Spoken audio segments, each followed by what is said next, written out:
International news کی جانب۔ شام کے صدر بشار الاسد نے ترکیہ سے مطالبہ کیا ہے کہ وہ شام سے اپنی فوجیں نکالیں اور اپوزیشن گروپس کی حمایت ختم کریں۔ خبر رساں ادارے کے مطابق شام کے صدر بشار الاسد نے انقرہ کے ساتھ شام کی بڑھتی ہوئی مفاہمت پر رد عمل دیتے ہوئے کہا ہے کہ شام اور ترکیہ کے تعلقات اس وقت تناؤ کا شکار ہیں جب انقرہ 12 سالہ خانہ جنگی کے دوران بشار الاسد کی سیاسی اور مسلح اپوزیشن کا ایک بڑا حمایتی بنا تھا اور اس نے شمال کے بڑے حصوں میں اپنی فوجیں بھیجی تھی۔ روس دمشق اور انقرہ کے درمیان مفاہمت کی ثالثی کا کردار ادا کر رہا ہے۔ روس نے گزشتہ ماہ اپنے وزرائے دفاع کے درمیان مذاکرات کی میزبانی کی تھی اور ان مذاکرات کا مقصد وزرائے خارجہ اور صدر بشار الاسد اور رجب طیب اردگان کے درمیان ملاقاتوں کی راہ ہموار کرنا تھا۔ روس نے جنگ کے دوران کئی ماہ کی ناکامیوں کے بعد مشرقی یوکرین میں نمک کی کان کنی کرنے والے شہر سولیدار پر قبضے کا دعویٰ کیا ہے۔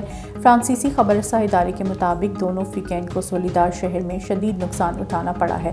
تاہم یوکرینی افواج کا کہنا ہے کہ شدید لڑائی ابھی بھی جاری ہے۔ روسی وزارت دفاع کی جانب سے جمعے کی رات اعلان کیا گیا کہ سولیدار کی آزادی کا عمل مکمل کر لیا گیا ہے اور یہ فتح ڈونیٹسک کے علاقے میں مزید کامیاب آپریشنز کا باعث بنے گی۔ 10,000 نفوس پر مشتمل اس چھوٹے سے شہر پر روسی قبضے کے بعد کرملن کی جانب سے قدرے اطمینان کا اظہار کیا گیا۔ طالبان نے افغانستان میں خواتین پر یونیورسٹی میں تعلیم حاصل کرنے پر پابندی کے فیصلے کو درست قرار دے دیا ہے۔